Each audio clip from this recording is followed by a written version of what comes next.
Hello and welcome to everyone. I am Kat White, the Director of Collections and Public Programs at the Stowe Center for Literary Activism, where we seek to encourage social justice and literary activism by exploring the life and legacy of Harriet Beecher Stowe and all who advocated hope and freedom then and now. And we think deeply about the life and legacy of Stowe here. We think about who she was as a writer and a person, who her contemporaries were that her work was interacting with and responding to. And we think about why all of this matters to us today. And it's with these questions in mind that we put together this Who is Harriet series to explore the past as we understand it today. And so I'm very pleased to have it with us this evening, Dr. Joan Hedrick, Professor Emerita of History at Trinity College. Trained in American Studies, Dr. Hedrick's teaching and research have been deeply interdisciplinary. She founded the Trinity Women's Studies program in the 1980s and worked with faculty to reconfigure it as the Women, Gender, and Sexuality program. Her scholarship has attempted to redraw the map of literary history to include works by non-canonical writers. She is the author of Solitary Comrade, Jack London and His Work, and Harriet Beecher Stowe, A Life, which won the Pulitzer Prize for Biography in 1995. Along with Susan Velasco, she is the co-editor of the Oxford collection, Collected Works of Harriet Beecher Stowe, which will produce scholarly editions of the full range of Stowe's writing, including novels, journalism, travel writing, poetry, and advice columns. So thank you for being here with us, Joan. I'm looking forward to hearing you.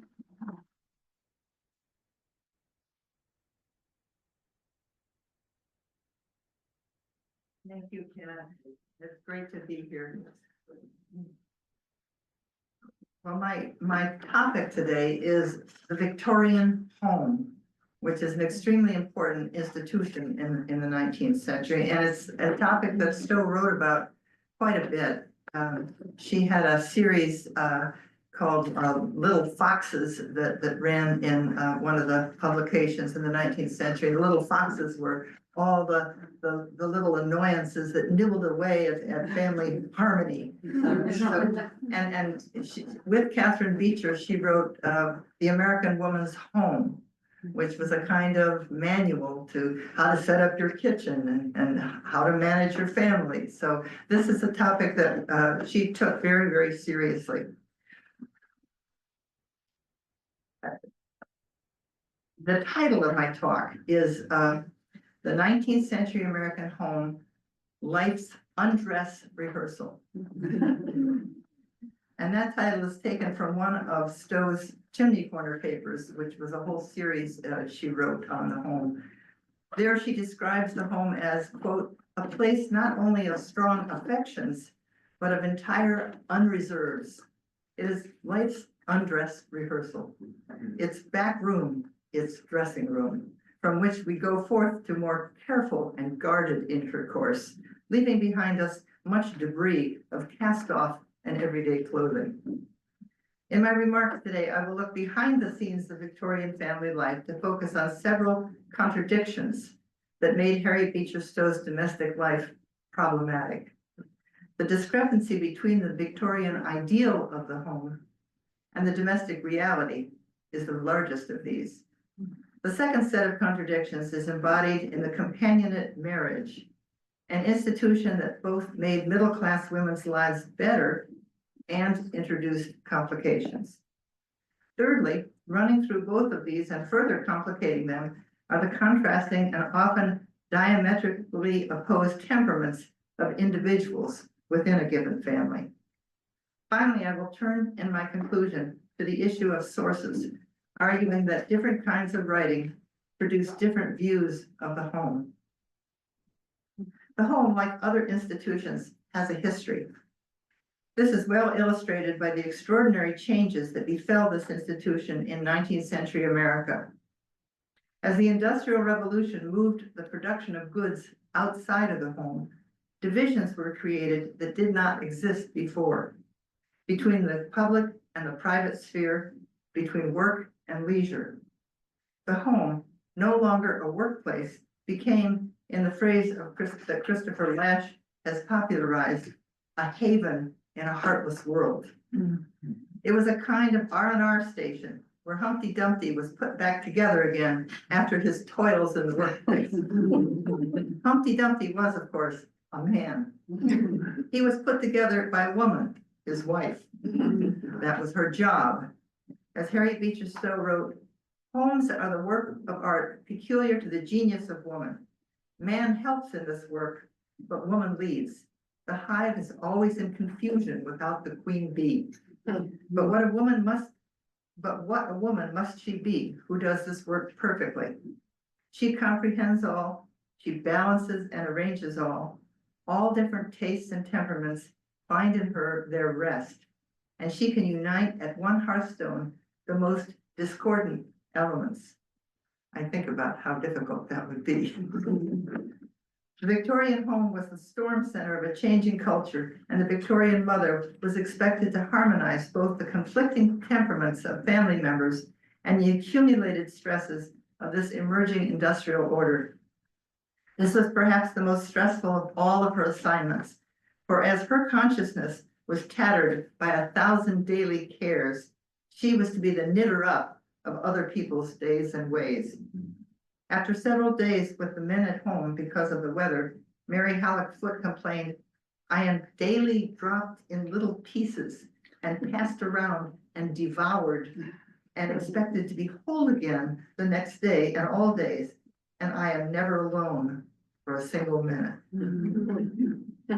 Harriet entered upon wifehood and motherhood in 1836, just as the angel in the house was being institutionalized as the model of domesticity. She wrote, "It drinks up all my strength to care for and provide for all this family," she complained to Calvin, "to try to cure the faults of all, harmonize all. Alas, it is too much for me, and an aching heart and head often show it." She complained to her daughters, "A word spoken harshly by anyone to any other grates on me. I bear the blame of all. I feel for each, and this tires me and wears me out more than writing or housekeeping." With the changes affected by the Industrial Revolution, the middle-class woman's work in the home became simultaneously more stressful and more invisible. No longer a producer of tangible goods, woman was now a kind of middle manager, at the beck and call of her boss, her husband, and yet also subject to the pressures from her recalcitrant workers, her children and servants. Furthermore, as the industrial world became more and more competitive and unpredictable, subject to economic booms and busts, her job as harmonizer became all the more difficult. At the same time that it was growing in difficulty, it was shrinking in visibility. More like a service worker than a producer of goods, the housewife could not easily point to the work she had accomplished. Housework is visible only when it's not done. Moreover, as we know, the standards for her job were radically increased in the form of the Victorian ideology of the home, which became something of a sacred shrine in which woman was to be the ministering angel. Something of these growing pressures on women are suggested in a passage in which Harriet Beecher Stowe describes a productive activity which remained long in the home, sewing. She wrote, "Many a feeble woman has died of too much ruffling." As she patiently sat up night after night, sewing the thread of a precious and valuable life into elaborate articles which her children were none the healthier for wearing. The sewing machine was announced as a relief to these toils, but has it proved so? We trow not. It only accounts to this, that now there can be 72 tucks on each little peg instead of 15 as before, and that twice as many garments are made up and held to be necessary as formerly. The woman still sew to the limit of human endurance, and still the old proverb holds good that woman's work is never done. If women were undergoing the speed ups and the stress level of middle management, they had an added stress. They were not allowed to show it or even to admit it to themselves. To do so was to admit failure in woman's highest and noblest task. This may be suggested by the fact that in her widely read treatise on domestic economy, Catherine Beecher devoted an entire chapter to the preservation of a good temper in a housekeeper. There she observed, it is probable that there is no class of persons in the world who have such incessant trials of temper and such temptation to be fretful as American housekeepers. For a housekeeper's business is not like that of the other sex, limited to a particular department for which previous preparation is made. It consists of 10,000 little disconnected items, which can never be so systematically arranged that there is no daily jostling somewhere. Catherine was quick with suggestions for the harried housekeeper. In the first place, a woman who has charge of a large household should regard her duties as dignified, important, and difficult. In the second place, she counseled the housekeeper, quote, deliberately to calculate on having her best arranged plans interfered with very often. Thus, in addition to bearing the responsibility for making things right, the housekeeper was expected to fail and to exercise the strictest control over her own feelings of disappointment and anger when that occurred. Under this conflicting set of demands, it is hard to imagine what success might look like. The contradictions embodied in the task of the angel in the house were somewhat balanced by the emergence of romantic love and the companionate marriage, both of which gave middle-class women much needed support from their husbands. Calvin Stowe was in many respects an ideal husband for Harriet Beecher, and the companionship they enjoyed tempered the difficulties of her busy days. Their idea of a good time was to read together around the stove and to have long, long talks enabled by their agreement on fundamental values. On matters of religion and taste, Calvin told her, our opinions and feelings, though quite independent and different from the rest of the world, are very much alike. And I believe there are very few husbands and wives in the world who have so many real good talks together on such matters as we have. Their love of books was a continually renewed source of mutual pleasure. When she was in her 70s and Calvin in his 80s, Harriet sent thanks to Sarah Orne Jewett for sending her latest novel, which she had just read, having been delayed by her husband's eagerness to read it. Unlike the male-dominated marriages of the 18th century, Calvin and Harriet's was what they called a companionate marriage, increasingly the middle-class norm. As Lynn Brickley has observed, one of the effects of academy attendance, quote, was to increase the chances that a young woman would seek a husband who would be her intellectual companion and tutor. This marital concept of intellectual companionship, prevalent in the advice literature of the period, was strongly enforced by the teaching of Sarah Pierce at the Litchfield School, which Stowe attended. Marriage to a highly educated man was a means through which intelligent young women extended their education. Sarah Josepha Hale described her hours with her husband, surrounded by chintz-covered furniture, a writing desk topped with bookshelves, in a parlor illuminated by a bright fire. Quote, we commenced, soon after our marriage, a system of study and reading. The hours allotted were from 8 o'clock until 10, 2 hours and 24. How I enjoyed those hours.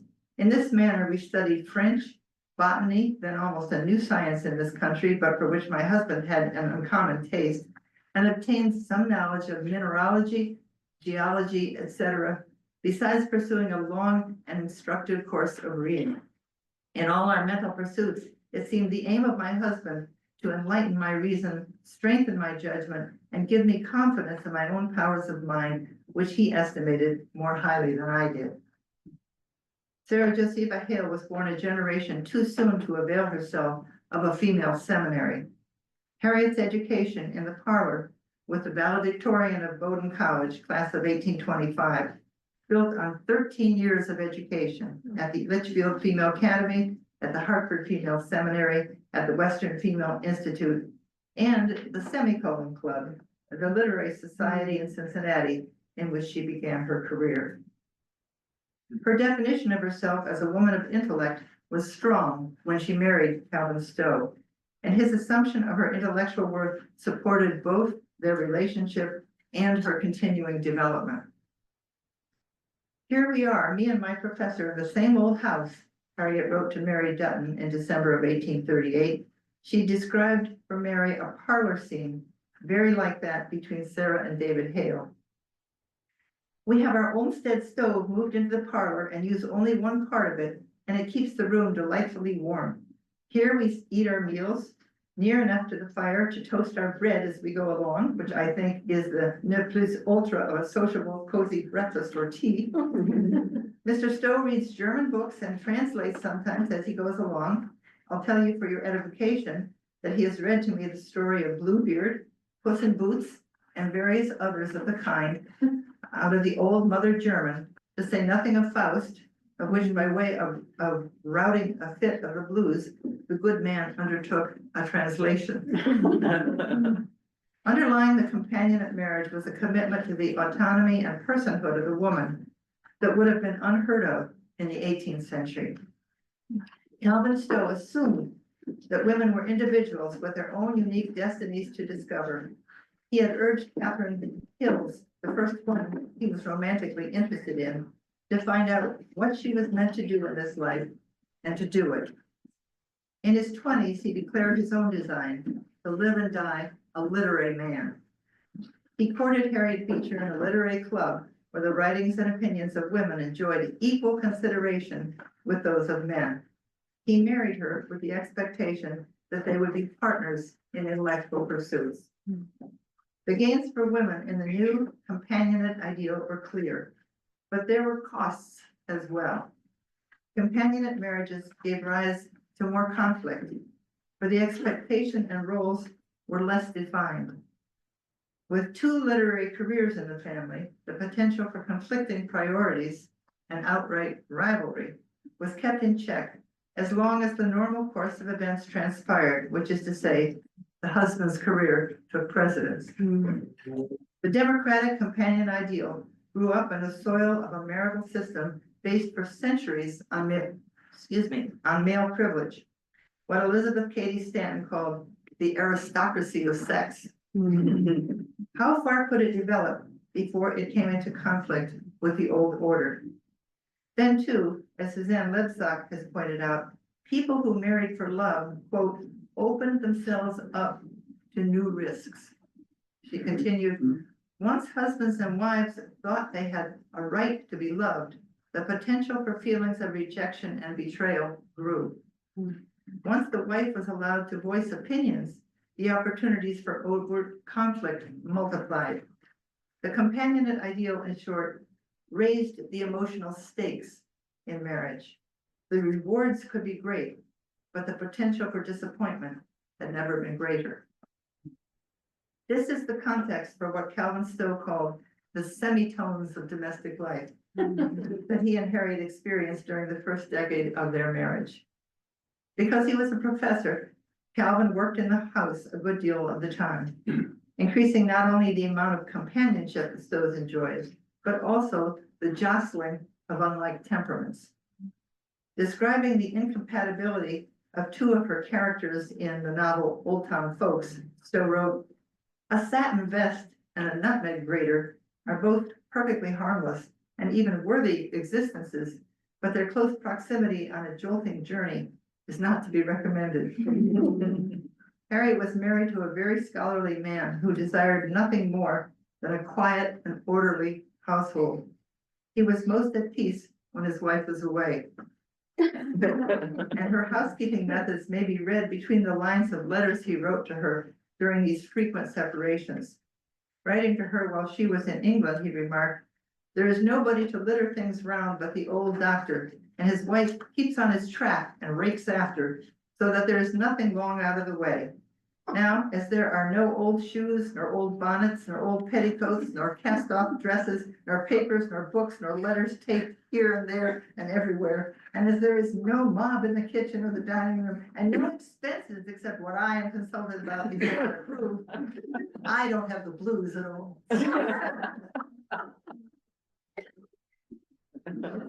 It is quite clear that Calvin Stowe married Harriet Beecher for her wit and intelligence, not for her domestic talents. He would have preferred fewer schemes for household improvement, more acceptance of things as they are, and more regularity. There are certain points in which we are so exactly unlike, Calvin told her, that our peculiarities impinge against each other and sometimes produce painful collisions when neither party is conscious of any intention to disoblige the other. And he methodically enumerated them. 1, I am naturally anxious to the extent of needlessly taking much thought beforehand. You are hopeful to the extent of being heedless of the future, thinking only of the present. Number 2, I am naturally very methodical as to time and place for everything, and anything out of time or out of place is excessively annoying to me. This is a feeling to which you are a stranger. No idea of either time or place. I want prayers and meals at the particular time, and every piece of furniture in its own place. You can have morning prayer anytime between sunrise and noon without the least inconvenience to yourself. And as to place, it seems to be your special delight to keep everything in the home on the move. And your special torment to allow anything to retain the same position a week together. He concluded, permanency is my delight, yours everlasting change. Harriet admitted the importance of system and order in a family, but urged on her husband the fact that both she and Anna, her household help, quote, labor under serious natural disadvantages on the subject. She observed, it is not all that is necessary to feel the importance of order and system, but it requires a particular kind of talent to carry it through a family. Very much the same kind of talent, as Uncle Samuel said, which is necessary to make a good prime minister. Harriet was right that her talents did not lie in domestic management. The good home manager must keep her eyes and ears alert to the motions and doings of a dozen people and contrivances. She must know that the thumping noise means that the dog has gotten into the garbage bin. She must keep the calendars of husband, children, servants, and shopkeepers in her head. The coordination of such detail requires attention to many things at once. Harriet's nature was different. Calvin created a memorable portrait of her in one of his letters of domestic complaint. When your mind is on any particular point, it is your nature to feel and act as if that were the only thing in the world, and you drive at it and make everything bend to it, to the manifest injury of your other interests. For instance, when you are intent on raising flowers, you are sure to visit them and inspect them very carefully every morning. But your kitchen could go for 2 or 3 days without any inspection at all. You would be quite ignorant of what there was in the house to be cooked, or the way in which the work was to be done. Your oversight of the flowers will be systematic and regular, of the kitchen at haphazard and now and then. You should be as regular in the kitchen as in the garden.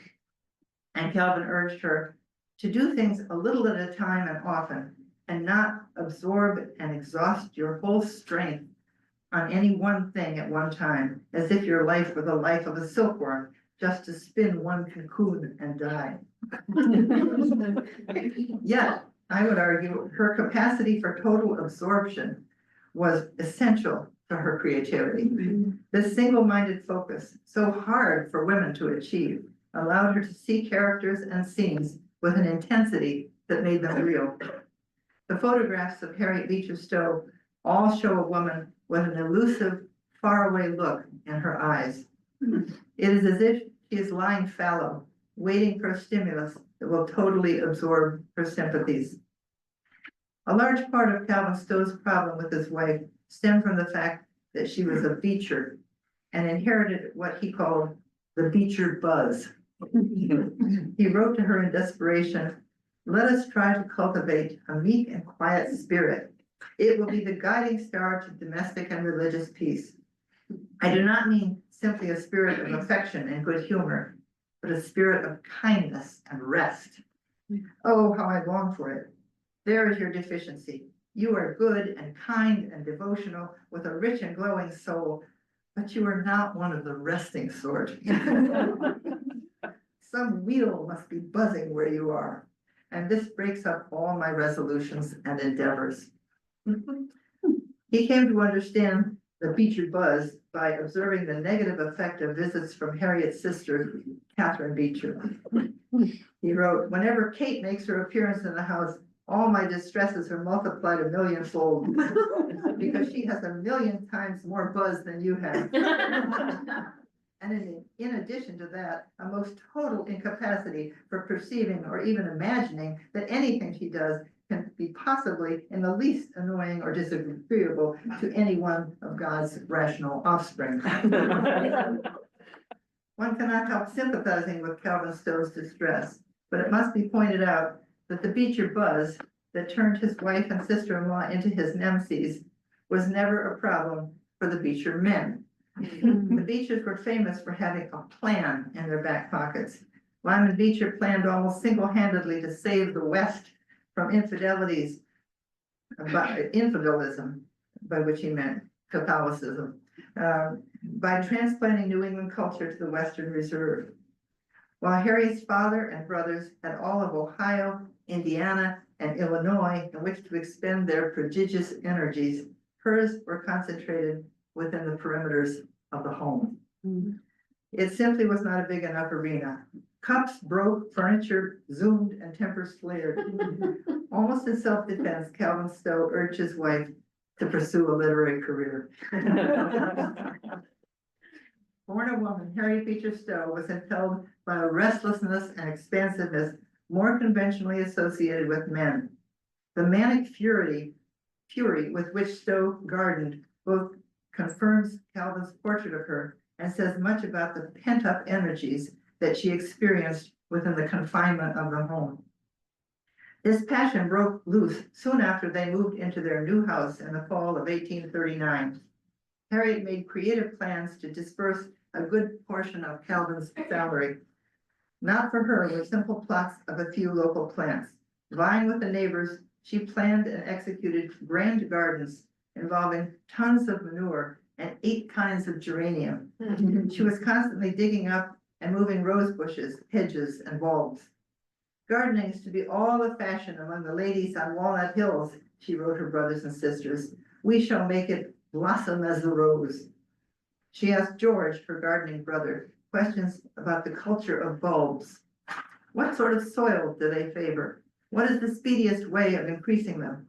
When should they be taken up and when put out? And in the way the Beechers had of turning their private writing into public instruction, she continued, "Suppose you write an article on the subject for the Farmer, a horticultural and agricultural paper for which paper we have here and for which I am writing."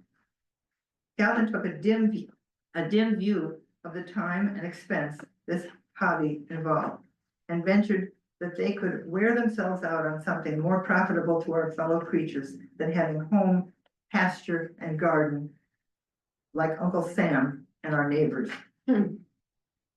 Faced with a rapidly expanding family and an even more rapidly shrinking income, Calvin Stowe reacted with an obsessive watchfulness over financial matters.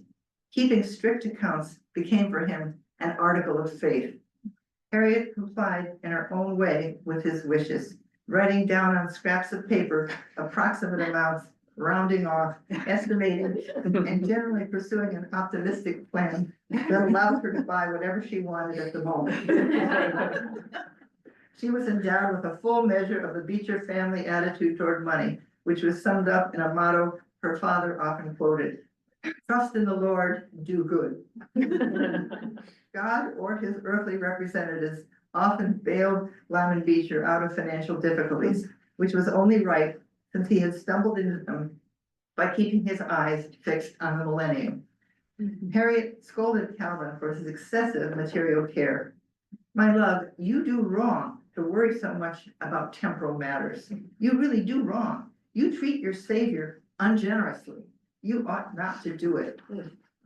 Hard to answer that, especially when Harriet combined it with astute observation of his slackness in matters of religion. When he was pressed with care, he made room in his day by eliminating family prayers. But mixed with her evangelical heritage were personal traits Harriet was less ready to acknowledge. Sensuousness, a love of beauty, and a Victorian capacity for the accumulation of things. Harriet brought into Calvin's book-lined existence a welter of plants, servants, crockery, Russian stoves, doodads, and gimcracks. Calvin found her bookkeeping methods exceedingly vague and unsatisfactory.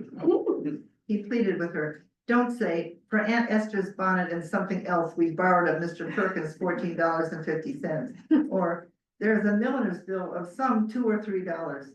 That sort of loose slipshod statement is not at all sufficient for so small an income with so many and such big loopholes as mine. In vain, he urged her to write all her expenditures in one book for the purpose. When it came to expenses, he told her, I can hear none of your words, but I can read your writing. Her refusal to keep an account book was a continual point of contention in their marriage. Harriet was better at earning money than keeping it. And while Calvin was criticizing her inexact accounting methods, she was earning a steady stream of income from her writing. One of her stories, Mark Meriden, published by Godey's Ladies' Book in 1841, is an instructive counterpoint to her daily life. This is a Horatio Alger parable cast in Victorian terms. Mark Meriden, happily married, is continually invited by his friend Ben Sanford to evening frolics, those clubs, oyster suppers, and now and then a wine party and various other social privileges for elevating one's spirits and depressing one's cash that abound among enlightened communities. The virtuous Mark Meriden, who has recently reformed his ways, resists these temptations and returns home every night to his bright-eyed wife, who keeps the clean glowing hearth, the easy chair drawn up in front, and a pair of embroidered slippers waiting for him. But this is not enough. Stowe provides for hero with a small account book in which he faithfully records what he spent. Faithfully records not what he spent, but what he saved by declining those wine parties and oyster suppers. At the end of the year, he totals his account and shows it to Ben Stanford, who has complained that he lacks the money to get married. So concludes her domestic morality with an admonition for wives. If Mrs. Meriden had been a woman who understood what is called catching a beau better than securing a husband, if she had never curled her hair except for company and thought it a degradation to know how to keep a house comfortable, would all these things have happened? The moral of the story is that Harriet could write about domestic tranquility more easily and profitably than she could bring it about. She would become one of the chief propagandists for the Victorian ideology of the home, prescribing for women a role in which she herself had failed over and over again. I'm going to look for my water.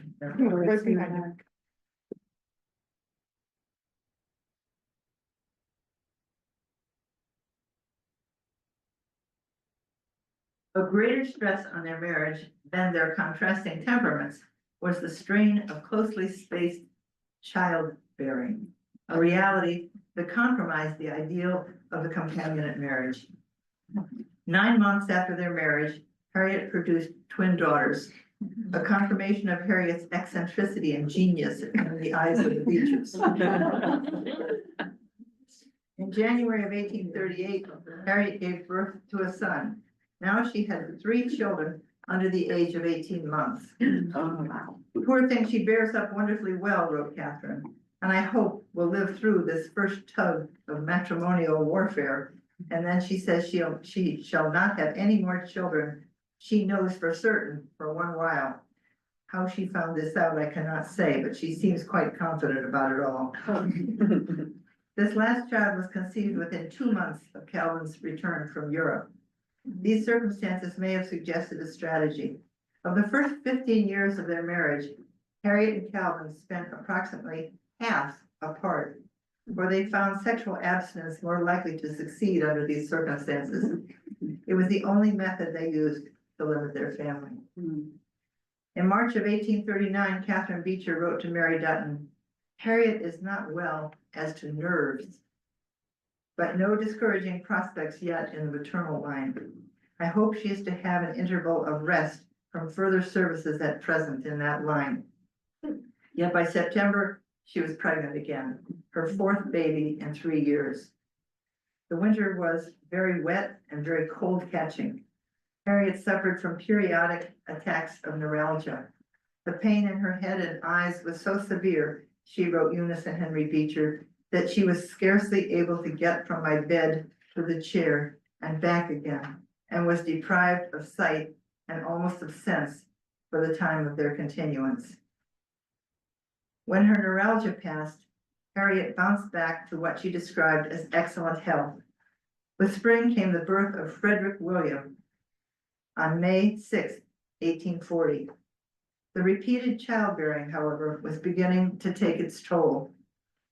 She never had a good getting up, and this time she was confined to her bed for 2 months. Between that and the neuralgia, Harriet's literary activity was sharply curtailed. For a year, I have held the pen only to write an occasional business letter, such as could not be neglected, she told Georgiana May. My thoughts and longing and wishes evaporate and leave no trace on paper. Harriet would give birth to 3 more children before her maternal career was over.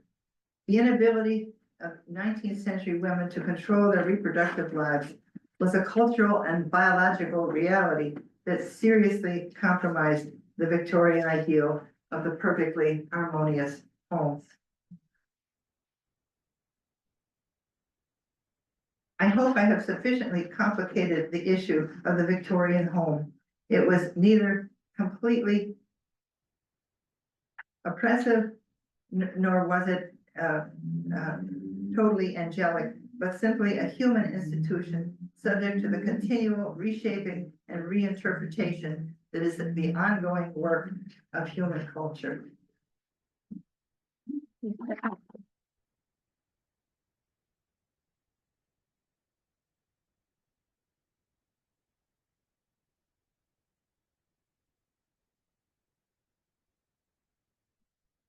Questions you might have?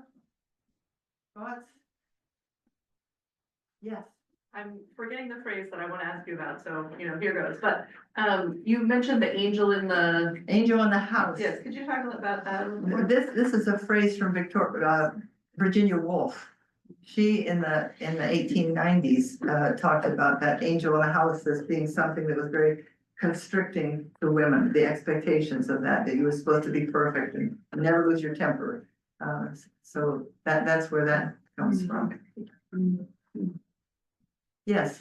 Could you share a little bit more about, were there other moments where Harriet writes stories or articles that sort of depict the ideal, like the Victorian ideal? And what I'm curious to hear your thoughts on if she's writing for the audience, is she writing in satire? Is she writing in spite of herself? I'm curious to hear your thoughts about that. It's really a mixture. She wrote some articles that were just really sort of self-help articles for women.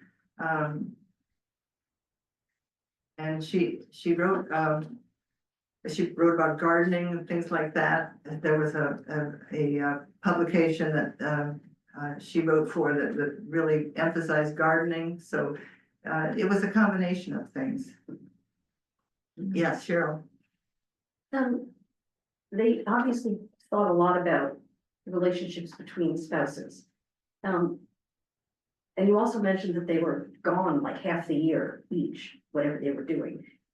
Do you know what they thought about child rearing? Like, what were the kids doing in these times when they were gone? How did they think about raising children in this? That's a really good question. The answer is that there were servants.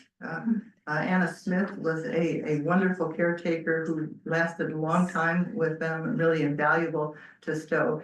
And then there was Catherine Beecher, who was single and she could come and take some charge of the household.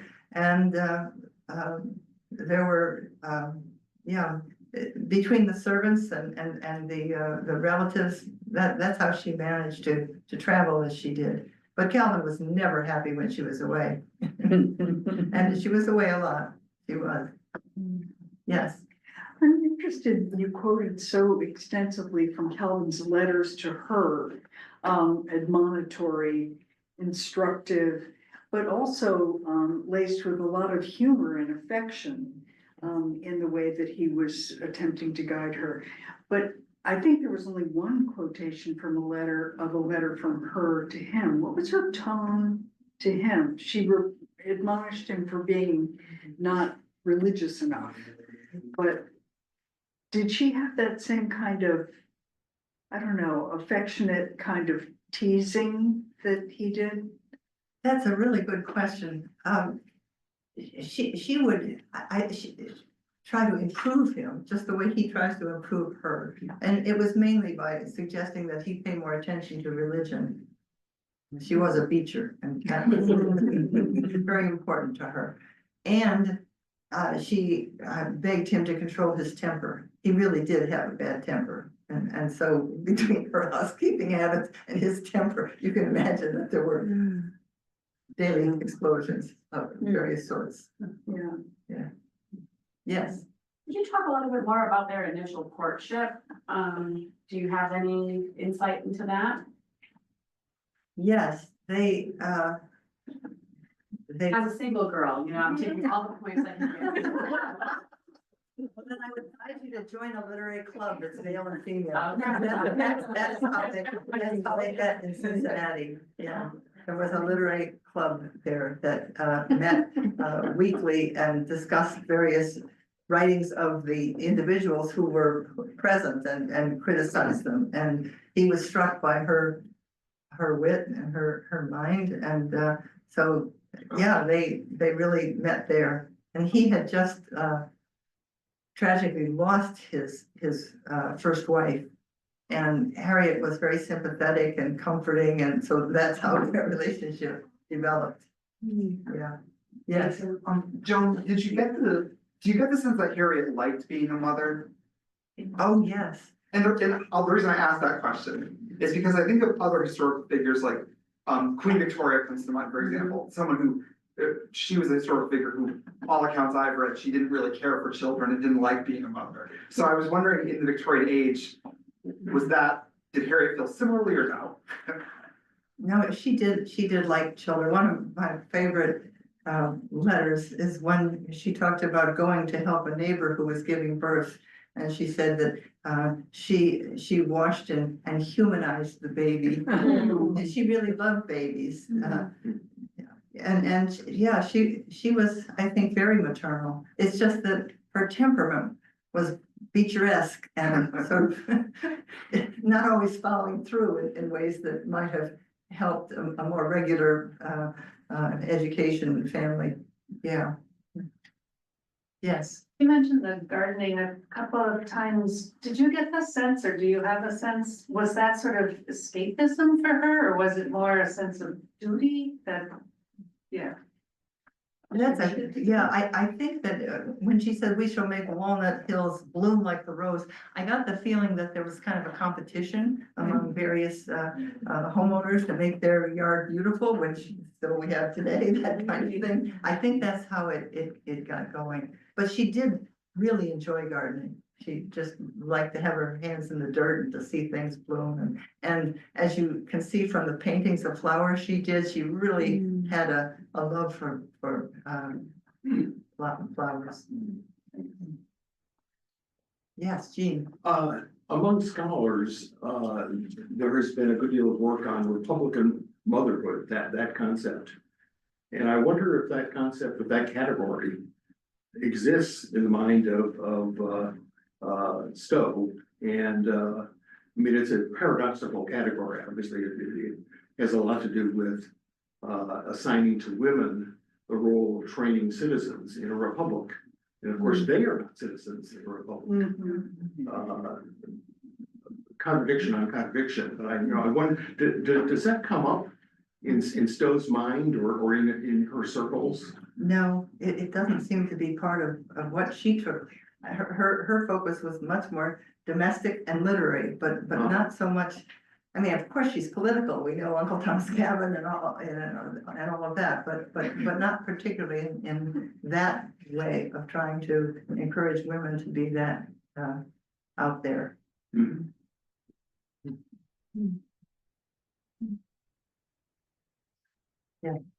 There are those stories that you always hear or are always referred to about her in her later years when she seemed to be kind of, I don't know if she had dementia or what, but that she was supposed to be kind of eccentric and bothersome. And is that well documented? Is that Yeah. really what happened? Yeah, it is. I mean, she became forgetful and there are letters that attest to that. But there's one beautiful letter. I can't quote it. I wish I had it in front of me. For she writes about how she is just in this space where she just it's a very gentle kind of thing, but she just sort of goes from one thing to another. And you know the letter I'm talking about, Kat? Do I know? Do we Yeah. have it here? We have it, we Yeah. have it, yeah, yeah. Yes, Go ahead. When you said that she's married in 1836, I was like, oh, that's Emerson's Nature essay, and I was thinking about how different it is to be Harriet Beecher Stowe getting married in that year versus, you know, sort of like the big heady and like New England transcendentalist discussions going on. I was just wondering if you could say a little bit about like, were her and her sister sort of like, is it like the fact that they are middle class, that they're a little bit maybe more in the world, or I don't really know the right way to ask that. But well, that's an interesting contrast. I mean, transcendentalism by its very name is like, well, what up here? And Stowe's in the soil building, you know, yeah. I don't think women had that kind of option to be so ethereal as it were, yeah.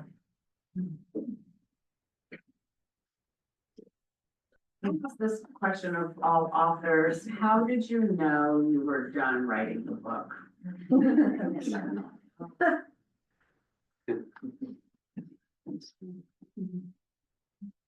Well, when I got to her death.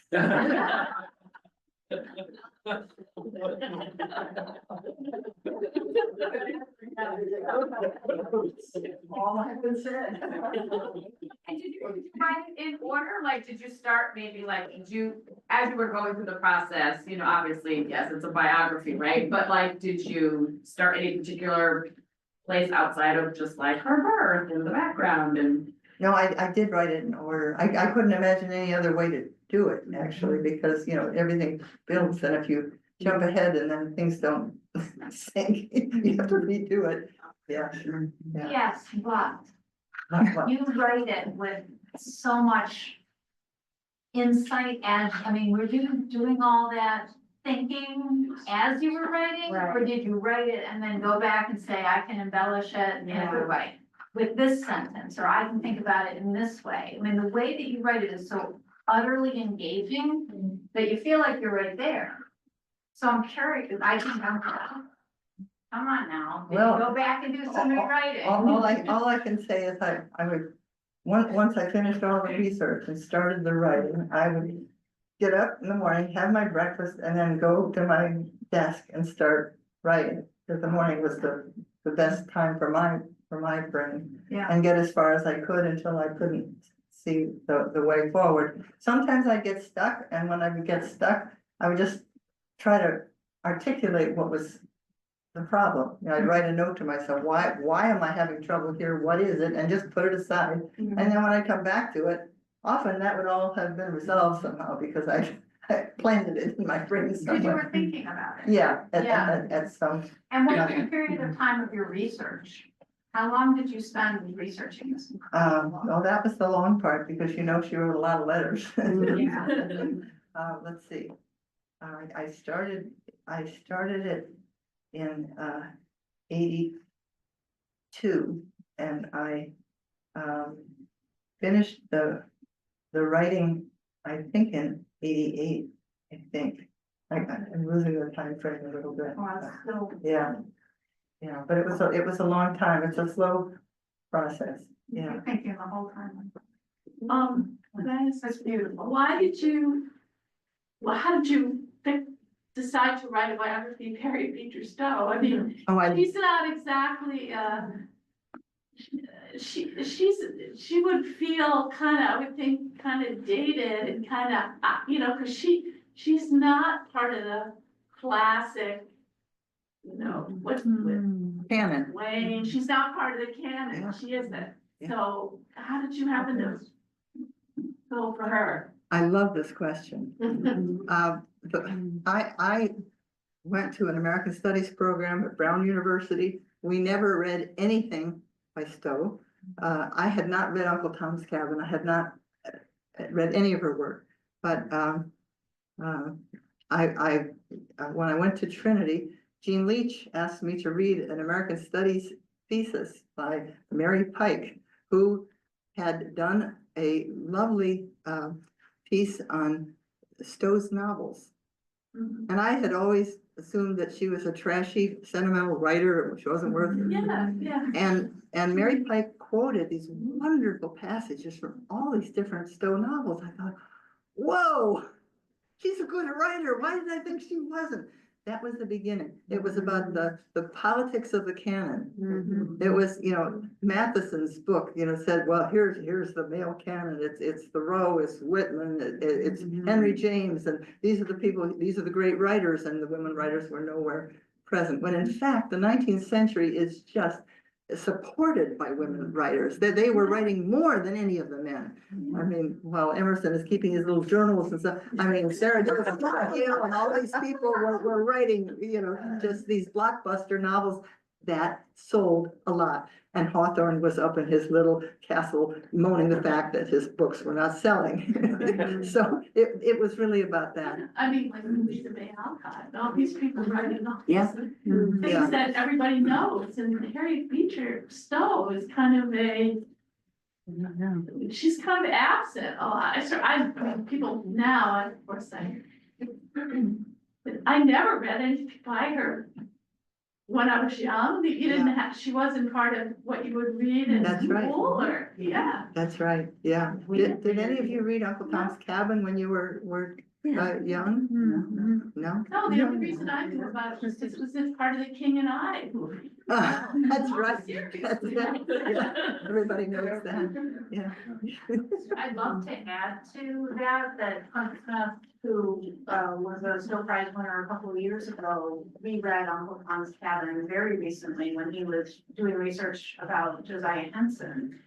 And he said, wow, Stowe was doing something completely unique and wonderful at the time. And then he said, I didn't know what a wonderful character Tom was until I reread Stowe.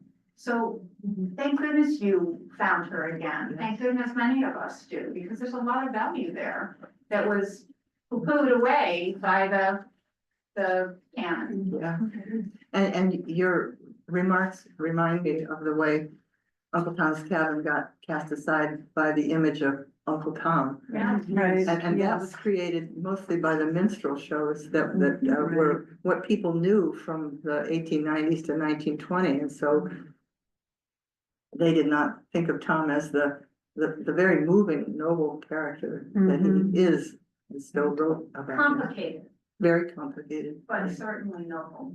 yeah. A couple of these recent questions almost forced me to ask this one. She is a contemporary of Margaret Fuller. Yes, And she certainly must have known about the great female novelists of that time, notably Austen, who I think is in her own way a profoundly political writer, and talks about the politics of relationships. yes. And Fuller is an activist and very spiritual character. What does she, does she make mention of, does she compare herself to these other outstanding creative women in her time? She knew about George Eliot. George Eliot. Yeah, yes. right, and there is one letter, that, between the two, the New York Public Library. It was, I'm trying to think, my mind is not pulling up the names, the sweet singer of Hartford, what's her name? Sigourney. Sigourney, she knew about Sigourney, yeah, and, I think Alice Carey, who was writing novels toward the end of the 19th century, she knew about, and who else? Did she read Jane Austen's, anything, did she ever? There's no mention of Jane Austen that I am aware of. Maybe Jane Austen was out of favor. Then, That's interesting, because she did read British novels, but I don't remember any mention of Austen, yeah.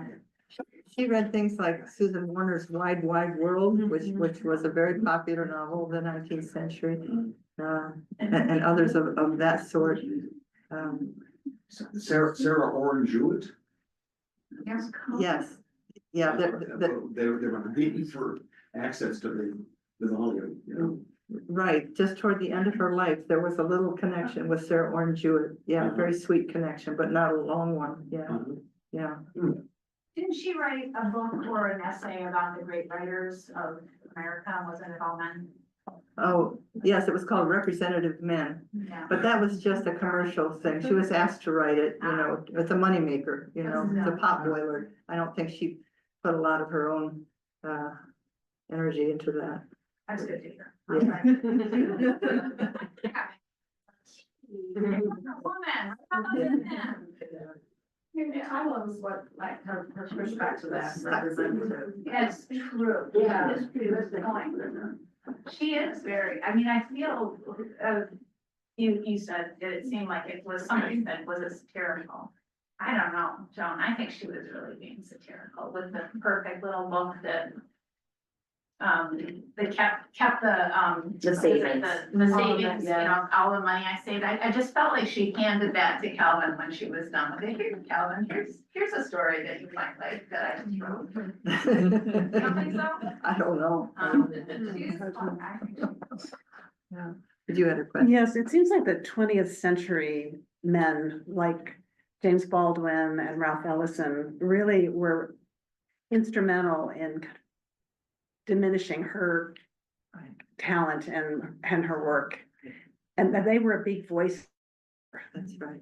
And I think for us growing up in the 20th century, you heard them, their voices more. Right. Do you think there's going to be a kind of a run of, is her life and her work being more honored and recognized in the canon now as? It is with scholars, but you know, I don't know if the general public had changed their view. I mean, you're right, that James Baldwin's. He was brutal. Oh, yeah, he said that Uncle Tom's Cabin was a novel of theological terror. You know, Yes. it was this Calvinistic claptrap and shouldn't be read. But, and certainly, as I said, the whole creation of the male canon by Matheson, you know, that had a huge influence on what scholars thought was important. So the scholarship now is kind of bringing her forward. Oh, absolutely. Absolutely. And not only Stowe, but lots of women writers. It's very, very different now. Yeah, scholars are working on all kinds of. And that's what your writers. work is about, to help scholars identify more of her. You could tell us a little bit about what you're editing? Well, I'm editing the collected works of Harriet Beecher Stowe in 33 volumes. It will go on long after I am great, but I'm working with a wonderful co-editor and a textual editor, and we have engaged probably at least 12 works, which are now under supervision by various scholars, and they write a proposal, we look at it and approve it, and then we send it to Oxford and they approve it, and then they start working, figuring out what the right edition is to work on, and producing scholarly annotations, and all this work is important for bringing Stowe into the college canon, the scholarly canon, because that's what scholarship needs. It needs accurate editions, and it needs annotations to put things in context, and good critical introductions, and good endnotes, all those scholarly things. And Stowe had none of that for the entire 20th century, basically. Yeah, so I feel very, very happy to be working on that scholarly edition. It will make a big difference. Yeah, yes. I just wanted to remark on how Harriet Beecher Stowe is such a phenomenon, right? And that I think that her book became a cultural moment. And I Yes. think that it's important to remember that, literary activists are operating, in the context of the culture, and maybe also in pushing back against the culture. So I think it's is Harriet Beecher Stowe being diminished by James Baldwin? I think James Baldwin's pushing back against the culture, but he did have a direct quote about her. I just think it's important to keep in mind that even though Harriet Beecher Stowe was a dissenting voice, she became a phenomenon. Like she was the international bestseller. I mean, Absolutely. she was pop culture. Yeah, exactly. So, yeah, not to speak badly of either, but I think I do think it's important to know that even when you're a dissenting voice, you can become the dominant voice that someone else needs to kind of say, hey, there's another point of view here. yeah, very good point. And your comments remind me of an anecdote that is told about a man traveling on a train who heard this sobbing going on in the chamber next to his, and he found it so distressing. He knocked on the door and he said, "Hello, are you all right? Or are you reading Uncle Tom's Cabin?" That is really funny.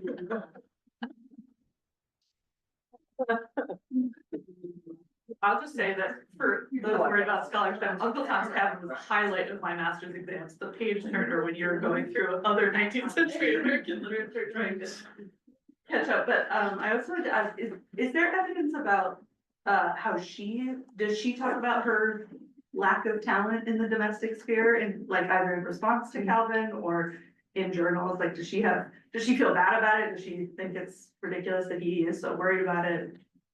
She tried her best. I mean, she really did want to have a good household, but it wasn't in her nature. Sure. Yeah. I have one other question, Joan. Does Calvin have any talent in the domestic sphere, or does he have opinions? Does he in the letters say he's doing anything? I cannot remember one instance where he picked up a child or he cooked a dinner. I think that's or he important to know. swept for the the house. record.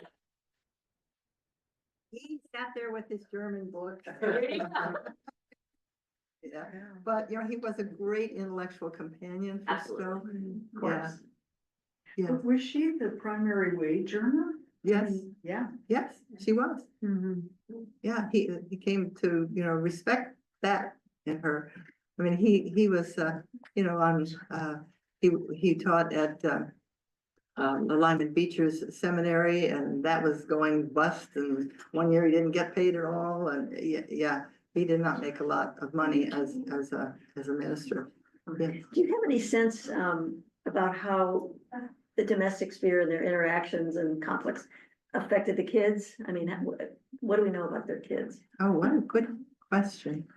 Of course, they didn't write the letters, Yeah. Is there any research? Did you come across any of that at all? Well, I do know that Georgiana developed a morphine addiction. And I Okay. don't know what caused that, and I don't think Yeah, we it's blame hard to know. addictions on for sure, parents. yeah. I will say as a parent. Yeah, yeah. Yeah, right. And Henry's, the oldest boy was thought to be a little bit wild, and he did tragically die crossing, the river, in what state was that? I forget. But yeah, and then Fred, who went into the army, the Civil War, he had alcohol addiction, and he did not end well. He went off to California and was never heard from again. So, because Harriet's temperament was what it was not a relaxed and orderly household. She was not capable of that. So I think it probably was a little bit difficult for the And children. how much of the parenting actually fell to the servants as well, it's hard to know. Yeah, the servants helped. Yeah. And her sister Catherine would come when Harriet was really on an important writing spree. Catherine would come and really take charge of the Yeah. household. She really was a great help. Hmm. Yeah. Sad though, yeah. Do you know if the kids ever, I'm thinking of, there's a distant relation of Sarah Josepha Hale, but, there's like a different Hale family that the kids all publish like a family newspaper, and they're like also sort of literary and participating in this sort of, economy of words. And is there any evidence of that? I don't know Stowe's family at all, like if Well, the kids were Yeah. parroting that. I don't know it about her children, but the Beecher family had these wonderful letters that they would write. What do we call those letters? Circular. The what? Round robin. Killer letters? Yeah, the circular letters, Yeah. circular because, They are great. so, yeah, somebody would start in Hartford and write some news and send it to Litchfield, and somebody in Litchfield would send it to Cincinnati, and it just, then when you got the whole thing, you could see the whole relationship of the Beecher family. So they were letter writers, and I must say, thank goodness for all the letters that were written in the 19th century. I could not have written this book with all those amazing letters that were kept and that are kept here in the archives. I mean, it's such a treasure to have that kind of written resource for the past. Yes. When they were in Cincinnati and Charlie was dying, were the other children there? I mean, how were they spared from cholera? Let's see, Charlie was, how old was he? 18 months. 18 months, yeah. And I'm not, Was Charlie, blanking on the ages the other children.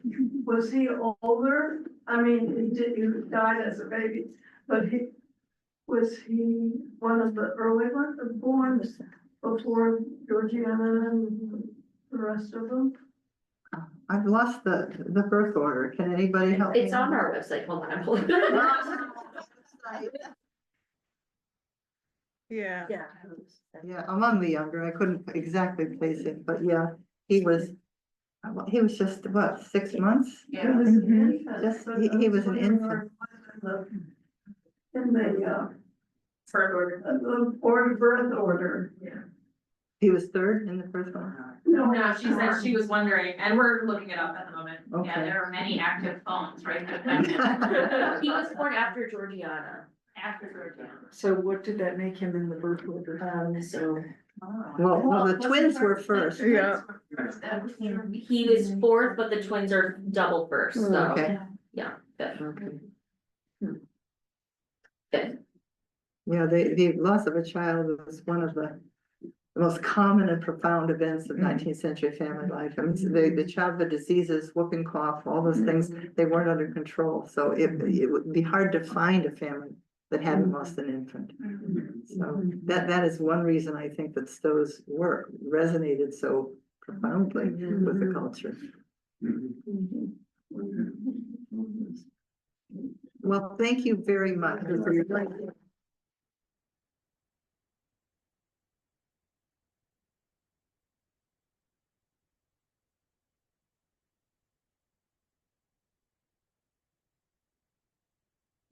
so much, Joan, for being here.